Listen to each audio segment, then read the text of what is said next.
she had been stonewalling, obviously, and she had been a little manipulative and a little dishonest about a lot of things. It was a battle to be in the relationship. And, the harder I fought, the more she would stonewall me. As she moved in with her boyfriend, I had remained there with our daughter at the time. To reach out to your program was such a godsend for us. Week 4, Denver, of the program, she fired her attorney. It's something that her and I, even to this day, get emotional about. You just got to be coachable. Please do us a favor. We know that right now, less than 10% of the guys that are watching this YouTube channel that are getting a lot of help out of it are subscribed. We'd like to get that number up to 50%. Please support the channel and support what we're doing. Subscribe to the channel. Train the algorithm that this is something of value that'll help other men that are in your situation. And please, for yourself, press that bell notification so that the algorithm doesn't suppress the content that we're putting out to help you. How long were you two married whenever you first started having maybe marital problems? We've been together for 17 years. 17 years is a long time. And when I met my wife and we decided to get married, we were best friends. I mean, she was literally my best, not only that I love her to death, but she was my best friend. And to have that, after so many years start to fall apart was absolutely horrifying to us. But 15, 16 years, things really started to look bad for us. We had the added disadvantage, I think, of being business partners. So we were together 24/7. And it just started to wear on us, going to the kids' games and soccer and so on and so forth. And then working together all day, it wore us down. We were exhausted. We were mentally exhausted, physically exhausted. You get to that point where you're talking about divorce and it becomes very, very real. And somebody has to break that glass and go, let's talk to somebody. I got you. And to do that and then go through that counseling and not have that help, it is a very helpless feeling when you do that. It's hard to explain the frustration of going through that sort of thing when you think you're going to find solutions that are going to pull you and your spouse back together, and instead it does nothing. It's a horrible feeling. To reach out to your program, honestly, Denver, was such a godsend for us that it's very hard to put into words. It's something that her and I, even to this day, get emotional about, which is absolutely wonderful. Let me ask you a question. So when you guys got to the pivotal point where you actually reached out to me and inquired about the program, your wife had already, so you guys were still living together, but she had actually filed a divorce, right? Or am I wrong about that? Oh yeah, she had hired the attorney, and the paperwork was being drawn up. It was at that point. I was still downstairs and she was still upstairs, and man, it was coming down to the wire, so to speak. I thought, I looked everywhere to try to find solutions. My feelings about the marriage were that, man, ever since I was young, you get married and marriage is forever. Yeah, you hear about divorce rates and all the things that people go through, but that wasn't what I wanted. I never wanted that. And to reach out and find your program, like I said, just amazing. For her to see the changes in me, not only in normal everyday conversation, but I think that she noticed right off the bat my responses to some of the things that she would say had changed, and she was starting to pick up on the little things that I was doing differently. I think we talk a lot in the program about how to respond to things, and those are solutions that I didn't have in the counseling, and I didn't have at the church counseling. But learning how to respond to your spouse, learning how to respond to somebody that you love, and giving them a feeling of security instead of insecurity, allows them to open up a lot. And it was a great moment to see that sort of transition. At what stage in the program do you feel like that there was a transition up here and maybe in your heart in a way that it became genuine, so that the dynamic of your marriage, because you guys were still in the same household, so you had an opportunity there to maybe test some of these things in person. Right. How long were you in the program before you started seeing some many wins in your actual marriage with your wife?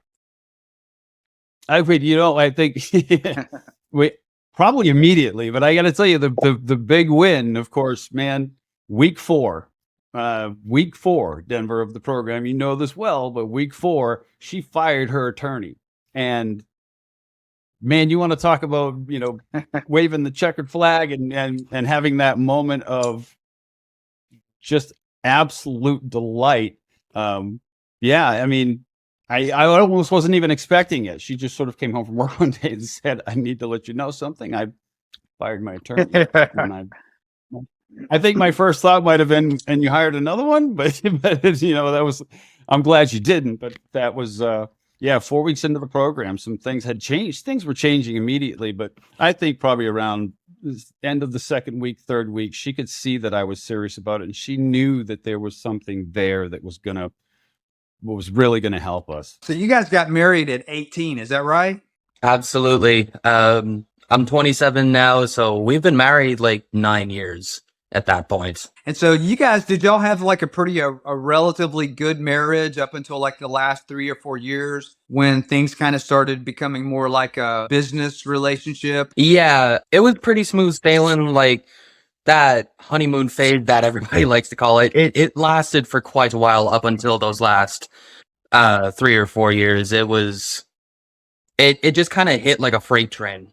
I started to see all these occurrences and problems starting to arise. And so as you're working on those things, is that kind of when she started voicing her concern that separation was in the near future for you guys? Yeah, it was. And it's not like we hadn't had our fights before, I'm the kind of person, if I say or do something I'm probably going to regret later on, I'm just going to shut it down right there. But I started to notice when she had initialized a sort of pseudo grown-up conversation at the time. And one thing she said that really struck with me, it really hit a chord. I love you, but I'm not in love with you. And what was your response to that? Looking back on it now, I was pretty pathetic. I started begging. I started trying to compromise with her.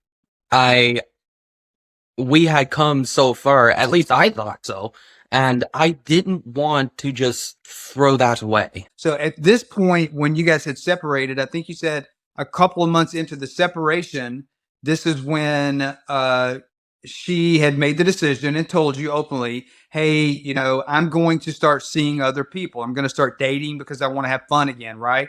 So where did that go? And kind of like, what were the feelings? Were there feelings of hopelessness, or were there more feelings of anger? Like what happened then? You're absolutely right. Like it was just this tsunami of rage and heartache and sadness. And you're absolutely right. Neither of us knew how to deal with that at that point.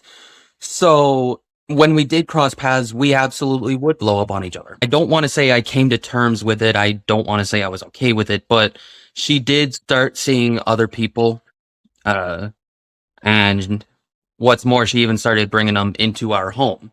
At that point, she filed the divorce, and that's when you moved out, right? Like you actually got separated, no longer in the home. Is that correct? That's right. Okay, She moved in with her boyfriend. I had remained there with our daughter at the time. And what breaks my heart even more is that ultimately she became a victim as well. Our daughter did. Because what happened was ultimately we had to split 50-50 custody because she just wanted nothing to do with me at the time. I did not expect anything to work at that point. Okay, that makes sense. It seems like you weren't fully committed in it. Maybe you were still letting yourself get in the way, like still blaming her, probably some additional resentment because she was dating this new hunk that was hot and heavy and more muscular and more paychecks and more everything, right? That's just the way it goes. And then, this is not that necessarily of a common theme, but I've seen it before, but it's not typical because it's not something that I encourage. But you actually had one of your friends encourage you to get back out there and date also, correct? And this is what gave you, if we want to call it, I guess in your case, it was an opportunity, because now you have these frameworks that we have been teaching you every single day as a new way of thinking on how to start a conversation and how to go through the conversation and how to finish the conversation like in a mature adult. And you were struggling with how to actually practice a new way of being mentally in your heart because you had resentment with this new boyfriend. And I get that. I understand that. We're emotional creatures. But what makes us the 1% of men is that we get to choose to not have our actions based on our emotions. And you found success in practicing that on dates, right? So you take the advice of your buddy, which I might recommend that in some situations, but you take the advice of your buddy and you start probably even resentment dating. Like you're like, well, if you're dating, I can date too. And then you started actually practicing the frameworks that I had taught you in the modules. You were practicing these on your date, and you were just floored at these women were just eating you up and falling all over you, that you even were dating women that were above your pay grade, like 5 grades, right? And they were still, it was just working on them because they could see that you were becoming the 1% of the 1%. And that's very attractive to any woman when they know that you're an emotionally safe, stable man. And I understand why you weren't having the successes. It probably did make it more difficult for you to really do that in your heart with your wife because you're hurt because she's dating somebody else. Which, if you could have done that with her, you wouldn't have had to go practice it with somebody. And we know for sure that it would have worked on your wife also, and it would have attracted her back, because once you started practicing this with some dates and seeing successes, that's when you actually made a change in your heart to start genuinely also doing this with your wife. Like, not fake it till you make it, but real. Is that correct? Absolutely, it is. And So you're absolutely right. That was in around Christmas time, is when you were, like, through December, when you were going on the dates and you had started implementing this genuinely with your wife, probably like the first part of the new year, of January of this year. And so then we fast forward to the end of February, the beginning of March, and that's when she tells you, I see something in you, and breaks up with her boyfriend, correct? Absolutely. When I first started implementing all of this, I started to understand that it was more of a mindset than it was like lessons or a script or something that I had to read. I started to understand that, holy shit, this isn't just what she wanted. This is what I wanted. Ooh, this I is love what's that. going to help me become better. Yeah, that makes sense. And you said that not only did she notice it, your conversations with your daughter even became more intimate, like it connected you guys, correct? Oh yeah, absolutely. She is very observant for her age, and it was kind of scary to see that even she was starting to pick up on like subtle changes in my mood and my mindset in just day-to-day activities. It was really impressive. I understand you were hurt, like you were bitter because you were hurt because you kind of felt like you were being cheated on. And I won't get into semantics of where you cheated on. Your wife told you, hey, I want a separation, and ultimately filed for a divorce. And so she started dating again. And so she threw that out there, like even put that out in the open. We're separated. I'm allowing you to stay in the house with me, and I'm staying in the house for the sake of our daughter, for financial reasons and all kinds of other reasons. And then a couple months later, like, we've been separated for 2 months. I'm lonely. I'm going to go out and have a good time with the guy. And, we can debate right or wrong, but at the end of the day, you got hurt. And your heart wasn't really in the program because you were full of pride. You were still making it about you. You weren't making it about, can I change who I am, which is somebody that's attractive that would make my wife want to be with me, instead of needing to go outside of the home, needing to go outside of the marriage to find emotional safety, to find a conversation that's safe to have, that's enjoyable and fun. So, Mark, when you had reached out to us with the stonewalling issue, you had actually joined a different marriage help program where you actually saw some really good results with that in the beginning. Can you talk a little bit? So ultimately, you found us, so that means that the results weren't lasting, or it didn't end up creating the results or the desired outcome that you wanted it to create. Can you talk just a little bit about what kind of program that was, and what were the wins that you had, and why did that ultimately not work out for you? So I eventually found a Christian seminar. It wasn't face to face, so it was just kind of online. But it had some things I thought were really good. Some things that actually I was able to reach out, and she reciprocated, and we got to talking a little bit.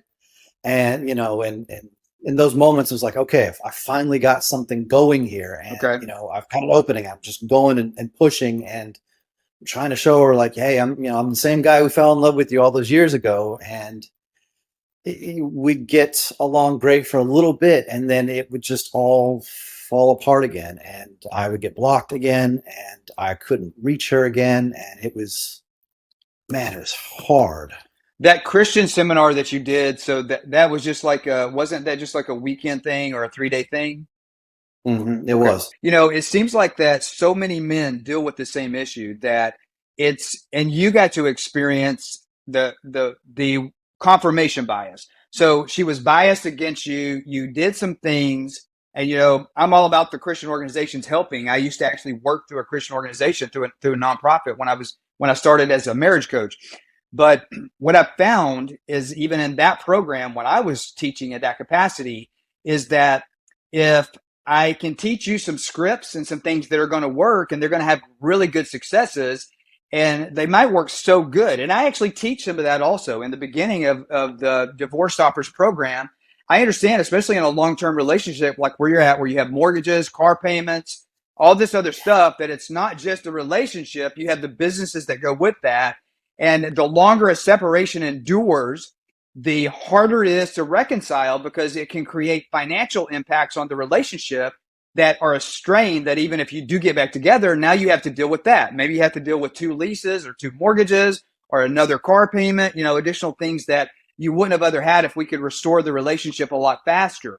And so even though I don't want anybody to just get back together as a quick fix, I do want people to get back together quickly, and then let's continue working on it until it's a permanent way of being, to make sure that you don't end up in this situation again. It sounds like that you did the norm, though. A lot of the men that reach out to us and they find me and they do an enrollment phone call, I often find out the same thing, that they read some kind of book, they did something, they tried some things, they had some wins, but when you have a wife or a long-term relationship partner that has confirmation bias against you, it's in the back of her mind. They'll test you to see if your change is real or if you're just reading some scripts. And you experience exactly what I'm talking about. You had all of these wins, you did all of these things, you were doing it perfect, but then she does one little thing that triggers the old you, and you're confirming her bias against you, because you blow up, and that pushes her all the way back. Not only does it push her back to where she was before, but it pushes her further. She has more confirmation that the bias I have against him needs to stay there, because it's a protection mechanism. It's not even like she's a bad person or she has a bad heart. She's just like, I've been dealing with this shit for the last few years, and now I know that he's confirmed again that even if we got back together, he's going to go back to the old him. So you found us and right before Christmas and started the program. So can you kind of talk about, how was the DivorceStoppers program similar to what you went through with the weekend retreat for the Christian program, but also how was it different? How did your wins start stacking up to the point that it gave her an understanding that maybe this is real? Like, I know before you were kind of like a bulldozer trying to take the wall down to take back your relationship with good intentions, but Yes. this program kind of helps you understand that that wasn't the way to do it. How did you start taking down that wall? What was the change, like with working with Divorce Stoppers? So I mean, probably one of the first biggest things working with you guys was the daily calls. I mean, Monday through Friday, I was talking with you, you were talking with me, you were encouraging me, you were giving me the feedback that I needed. And it wasn't just a couple of days or a weekend or somebody would be like, hey, you need to do this and you need to be a better person and, make these changes. Like just having that immersive, 5 days and then the next week and then the next week and just, pushing it. So it wasn't just like hey, it's a thing. You should try this and things will be good. The immersion of the everyday schedule was really the first big thing that pushed me to shift my mindset and make it less of like, well, I'm fighting to take down these bricks while you're fighting to put them up and making it a fight, even though I'm trying like fighting with you to get back together, which was, it seems like that's the thing to do, was to push. And working with you guys, I just realized how wrong I was. So that was the first thing, was the immersion. And then, like with the weekend retreat, like it was great, but the weekend it's over. And then I'm cut off from that. And there was nobody else to talk to. And I was just, stuck in my own ways. Having access to you guys, whenever I needed to schedule something, I could, even if it wasn't our daily, meeting. And if I needed something, on those off times, you guys were there for me 100%. And that was a huge relief in feeling that, I'm not in this alone. I'm not making these mistakes and I don't know what I'm doing wrong. I could talk to people. How did this program change your wife? Because she wasn't in the program and you saw changes Yeah. fast.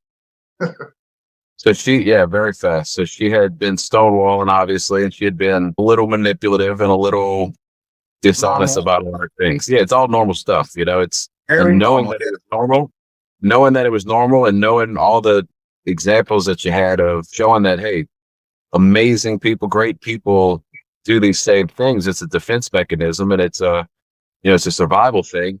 It made it a lot easier for me to empathize with her while she was going through it all. But a lot of that, like all these things that she claimed were happening behind the scenes and, I have to be this way. And all these, she started slowly but surely putting them down and, and accepting my leadership again. And she started to prioritize me again and prioritize our family and being honest and just, it's been a massive change. There's so many examples I could say, but I mean, the biggest ones is just the temperament, essentially. Like she started flirting with me. Like we started, whereas before any kind of look or anything like that, it got met with contention. It was her seeking me at times, and that was something that I didn't think was going to happen for a while. I didn't see. How many days or weeks had you been in the program before you started seeing not only her like talking to you again, maybe as a friend, but before it became even like a little bit more flirty?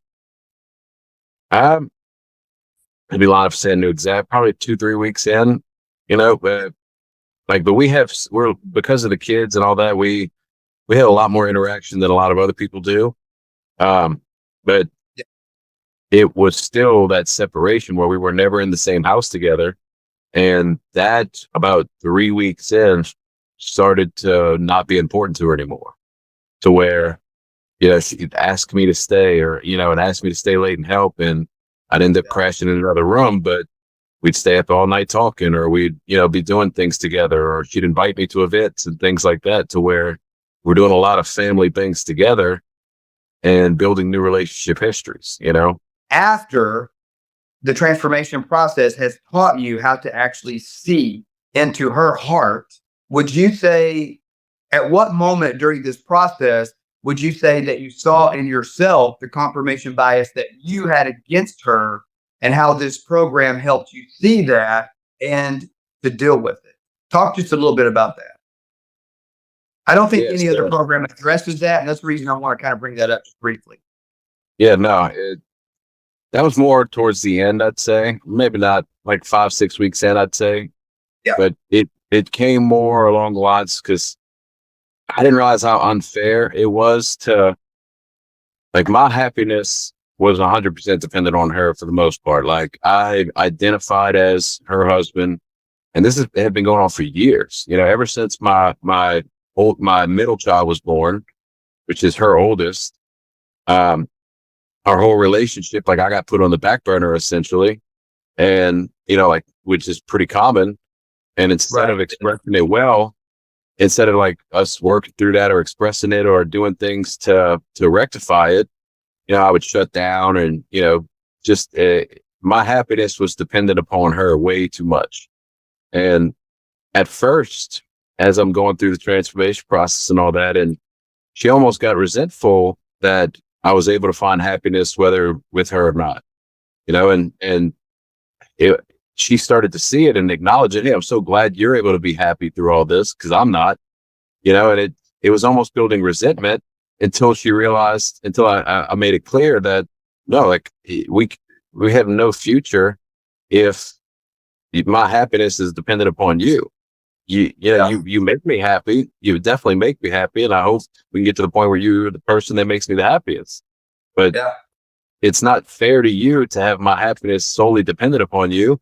Because then when I'm unhappy, like, you got to feel like crap. Like, you got to feel guilty, or, you know, it's not fair to you. Yeah. Yeah. It's insane. It's selfish. It's such selfish pressure that honestly, I thought it was normal. I felt, well, yeah, spouses are supposed to be that source for each other. And it removes so much opportunity for intimacy and trust, because I mean, when I was unhappy, I shut down, you know, that's not fair to her. So after a while, when I got to that point to where, hey, I could be happy without you. And, you know, I can, if, you know, you continue with this route of, you know, going through the divorce, doing all that, I'd survive and I'd be just fine. You know, it wasn't a preference, but that changed everything for her. Cause I mean, the bias she had towards, like we talked about at the beginning, to where anything I did, she saw it with this filter of, oh, he's selfish. Oh, he's got this ulterior motive. Oh, he's just trying to win me back. Oh, this ain't genuine. Like, everything was seen in a different light with the filter, this lens that she had up.